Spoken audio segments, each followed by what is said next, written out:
jump to the font group. So let me go ahead and change the layout of the slide.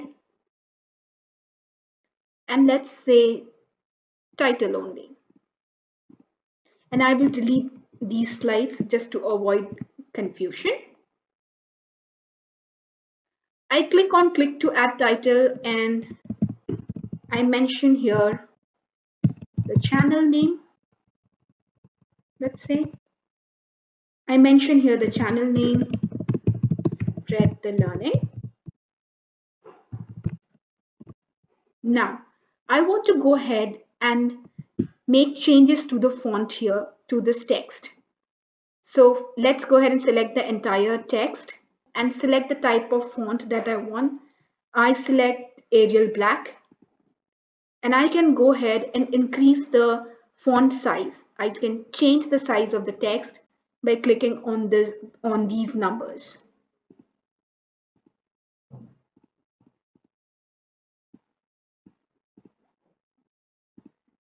Next, if I have to increase the font size more, I can click on this alphabet A, which is the increase font size, or I can decrease it by clicking on this alphabet A again, which says decrease font size. So these two alphabets, which actually helps you to increase or decrease the font size.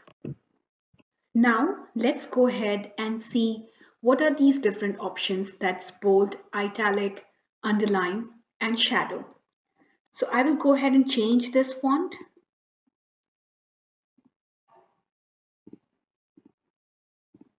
And select the entire text and click on this alphabet B. As soon as you click on this alphabet B, you can see this is now changed to bold.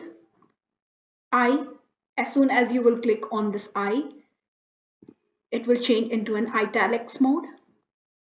And U will give you an underline below the text. And the next one is shadow.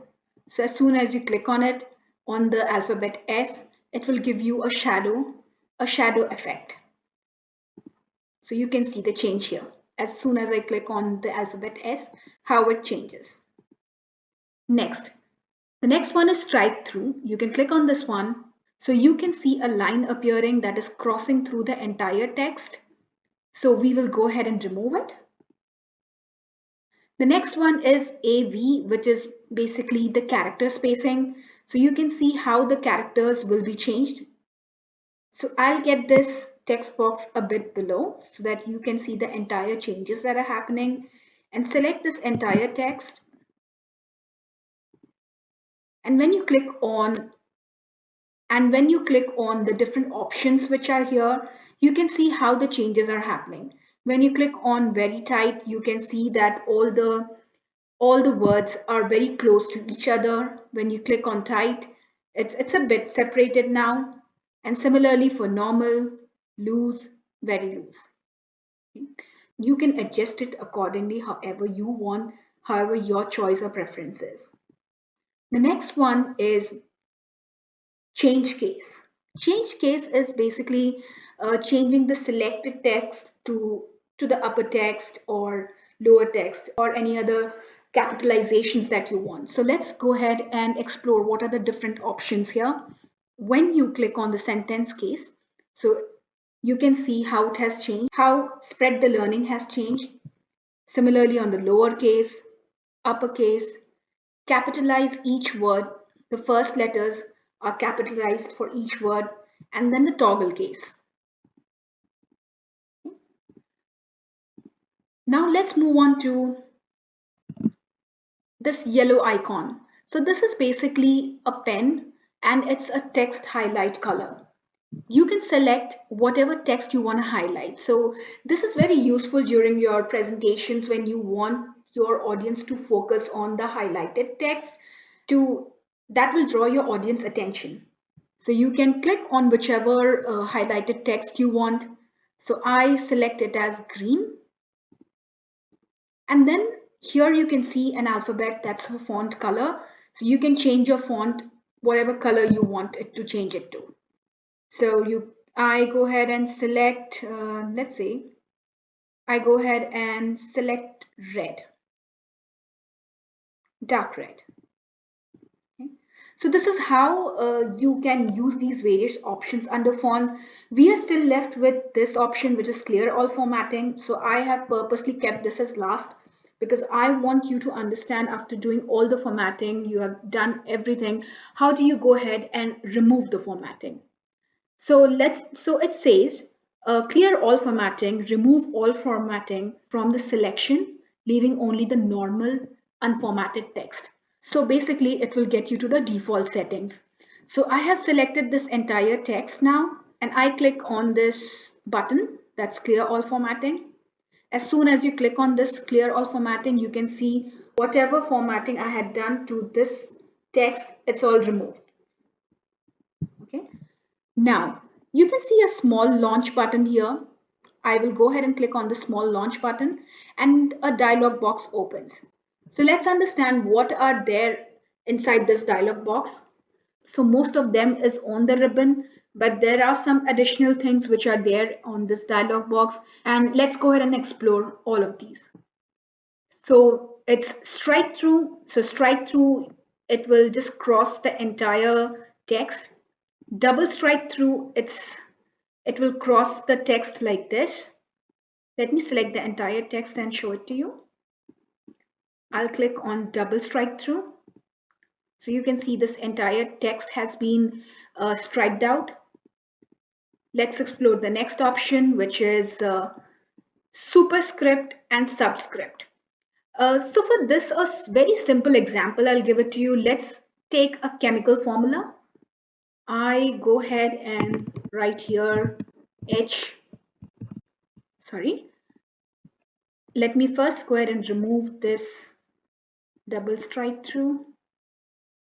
So to understand superscript and subscript, I will go ahead and write a formula here.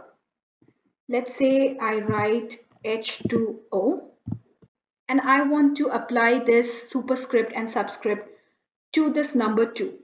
So let's go ahead and select this number 2 here. Click on this font button, the launch button, and I select superscript.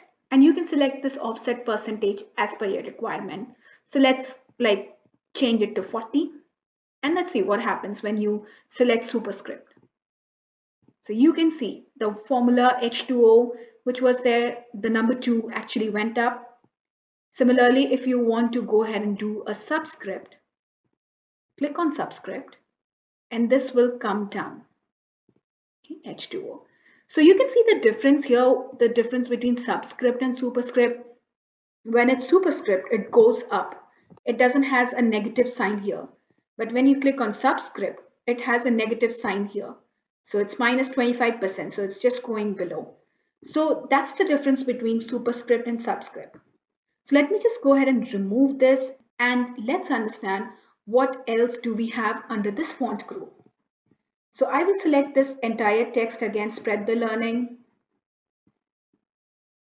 So when you select on small caps, so you can see how it has become. The entire text has changed in small caps.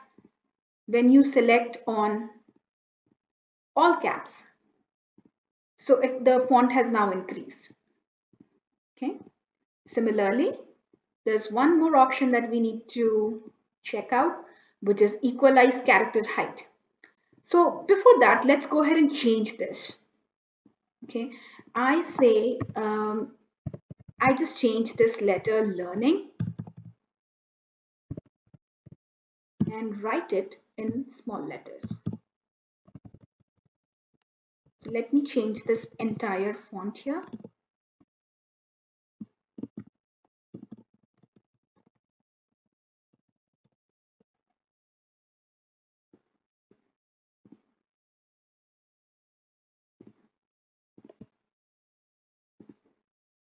And let's go ahead and see what happens when we change on, what happens when we click on equalize character height.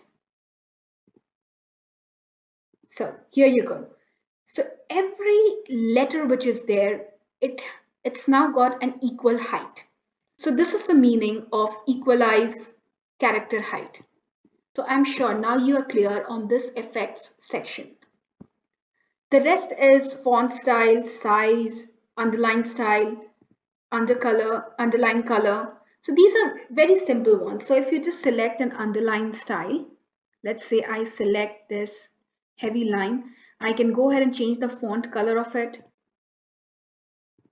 And I can go ahead and select the underline color. Okay, you can make the changes here and just click on OK. So whatever we have selected for this one, the font color, I made it a bit orangish, underline color red, and yes, underline color red, and underline style was again in red. Okay, that's the heavy line. So here I made it bold and I increased the font size to 45.3. So it's up to you again, based on your choice and preference. Let's understand what is character spacing. Character spacing is, let's say I say expanded and I click on the point 2. When I click on OK, how different it is. It is somewhat similar to this character spacing, which is very tight, tight, normal, loose. You can select it from here. But if you want to expand or explore more options here, you can go to character spacing. So let's understand what is kerning for fonts. So kerning for fonts is basically giving a gap between these two letters. Okay. Uh, I will say, I will click the spacing as normal and I give 500 as kerning for fonts and I click on OK. So when I click on OK, you can see how it has changed. So it's basically defines the gap between the two letters. So you can go ahead and make the changes as you like. So we have now completed the slides group and the font group. My upcoming videos will be on the paragraph and the drawing group.